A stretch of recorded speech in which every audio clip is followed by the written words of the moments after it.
pampers mana, Bang? Lorong 1, 2, 3. Satu kotak dia ada berapa ni? 12. 10 kotak, 10 kotak, 10 kotak. Okey, sekarang ni kita tengah baru lepas beli borong beras untuk hantar ke Aceh. Banyak lagi lah barang-barang dapur, barang-barang keperluan, barang-barang pakaian yang kita beli dekat Medan untuk hantar ke Aceh. Ni tengah buat naik atas lori lah. Okey ni, alhamdulillah ni kita beli air mineral Cedia lah, sebab saya dapat tahu yang mana dekat sana akan banyak agak memang tak ada lah air bersih. Jadi kita beli air mineral yang agak banyak lah. Paruh lori yogurt lah kita beli tu untuk hantar ke sana. Baru nak ngakak Bobby.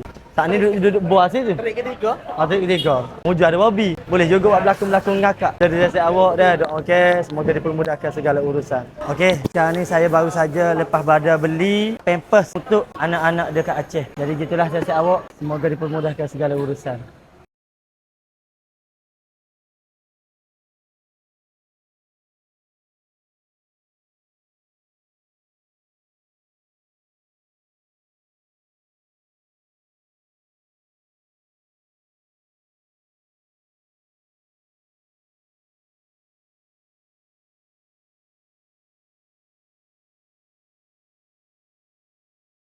Jadi kami daripada pukul 2 petang tadi lagi, kami berada di pasar raya ni untuk borong barang. Sekarang ni pukul 9 malam dah. Masih lagi tak siap sebab barang yang terlalu banyak nak angkat apa semua. Jadi kami ambil keputusan kami balik dululah. Orang cakap balik rehat dulu dan nanti dia pergi hantar dekat kita punya tempat tinggal kita. Saya pun tak tahu lagi tempat tinggal macam mana. Kalau korang nak tengok tempat tinggal kami menginap di Medan ni, korang komen lah. Nanti kami bawa korang pergi tengok tempat tinggal kami.